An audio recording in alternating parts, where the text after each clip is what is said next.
The Hood. This is something that transcends both fiction and real life. No matter where you go, whether it's in a TV show, whether it's in real life, they're always gonna have a hood. And of course, with the hood, there's people from it. That just goes hand in hand. Let's be real now. And today I want to speak about that. Today I want to talk about characters that are definitely from the hood. Now, whether it's their mannerisms, how they talk, what they do, whatever it may be, these characters, you can tell, have a little bit of spice, you could say. Oh my god, bro. Oh, hell no, man. And that's what we're going to talk about today. Let's get right into it. Before we do continue, I want to let you guys know that I built a Chrome extension called Stickin. Now what it does, it just lets you put sticky notes to every single website you go to. So every time you come refresh that website, it pops up. Kind of like an online bookmark. It's only $2.99 a month and it helps me out a ton. So if you guys want to come support, I put the link in the description below. Let's get back into the video. The first one being Piccolo from Dragon Ball Z. Now let's be honest, this is a pretty obvious one. They don't even really be trying to hide this one whatsoever. Let's look at the fact that he gets racially profiled so much, it's insane. Anytime this man pulls up, they never call him by his name. You know what they always call him? Namekian. And honestly, I would crash out at this point. And it's not just like one or two characters. Every single Saiyan in the show just loves to call him that. Vegeta has known him for what, 10 plus years? And he still has never called him Piccolo to his face. Nope. Goku, on the other hand, is the complete opposite. This guy thinks every Namekian is just Piccolo. If you're green, guess what? A Piccolo. I bet if Yoshi pulled up, he'd look him straight in the eyes and be like, Piccolo? Bruh. But it's not only the fact that he gets pulled over immediately anytime a police officer sees him. It's just his mindset. I want you guys to know this guy doesn't have a car. This guy doesn't have a job. He doesn't have a house. He literally wears one pair of clothes. He has no money to his name, but he will throw hands at any moment. This guy is a textbook definition of a crash out. Nothing to his name, but he's ready to make the whole place burn. And on top of the fact, no one else fights with the same pizzazz that Piccolo has. I mean, look at this clip. Bro comes in, turns around just to do a flying back kick. Like, bro, he could have done so many other things, but he just had to sauce. And Piccolo, he's a ride or die type character too. Anyone who messes with his gang catches hands immediately, regardless of whether they're an android, a Saiyan. Hell, even if they were a whole Namekian, this guy is spinning. And those are just the actions. We haven't even got to his lifestyle yet. This guy wears a do-rag any chance he gets. And I don't even blame him, bro. If I had insane waves like these, I would wear it too. You gotta protect the sauce.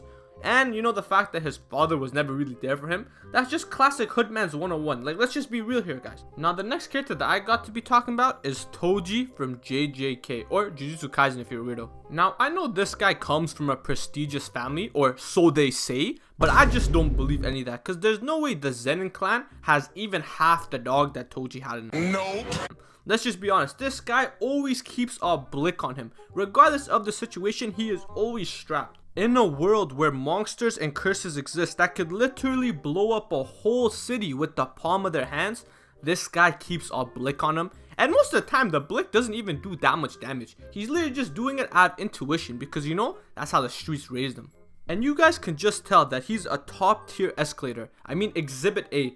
He bumps into another random person. And instead of apologizing or trying to help him out, he looks him straight in the eyes and talking about, yo, you trying to do something? Like, I want you guys to know, this guy was ready to square up over spilled coffee. He did not care. He's literally an assassin that gets paid to kill people, but he's willing to murk people for $0.99. That's just how much of a menace he is.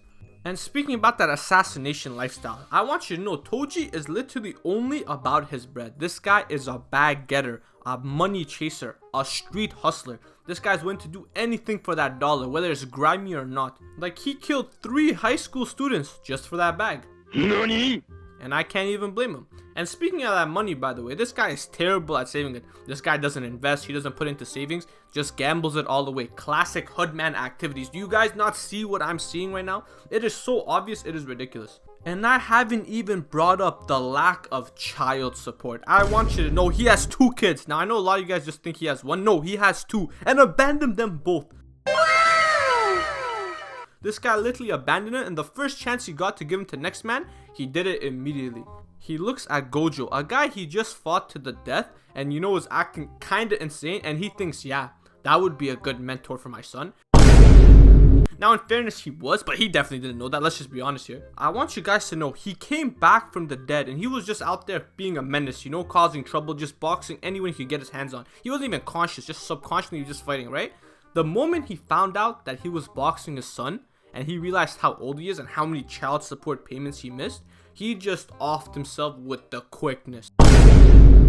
And there's no way people can look me in the eye and tell me that he wasn't sparking a backwood every other episode. I mean, the moment Gojo started acting insane, he automatically assumed, is he high? And the only reason he would assume that is because he be getting high before fights too. Just saying. Now, the last character that I will be talking about is Raphael from the Teenage Mutant Ninja Turtles. Now, which series you're probably wondering? Yes. Even doesn't matter what series you pick, this guy was just a straight menace in every single one of them, and you can't tell me he's not. You can give Raphael 50 bricks and he's gonna know exactly what to do with them. Raphael would go sneak out in the middle of the night, link with one of his bros who wears a hockey face mask, aka a shiesty, and just go starting beef around the city. Like, bro, do I need to say more? Any chance he got, he was ready to smoke not only his ops, but his own brothers. I think he was easily the most hard-headed character on this list, and he was just angry all the time. Why was he angry, you're probably asking? Because he just wanted to crash out any chance he got. And I don't even blame him, bro. If I had to deal with Mikey 24/7, I'd be tweaking too. He would literally go dress up in a giant metallic suit and pretend to be Batman. But he was a turtle, so I don't know why they didn't call him Turtle Man, but that's a little off topic. But you get what I'm saying. This guy was just a generational crash out, and even though he was saying he was just trying to beat the bad guys, I think he just wanted to just smoke people for fun. Like, I think that was just like, oh, I want to beat the bad guys, but he just wanted to free smoke all the time. Now, the final character that I will be talking about is Kurapika from Hunter x Hunter. Now, when you talk about spinning back on your ops, there's no one better than this guy. His whole clan and family got packed up by the spiders. So you know what his life mission is?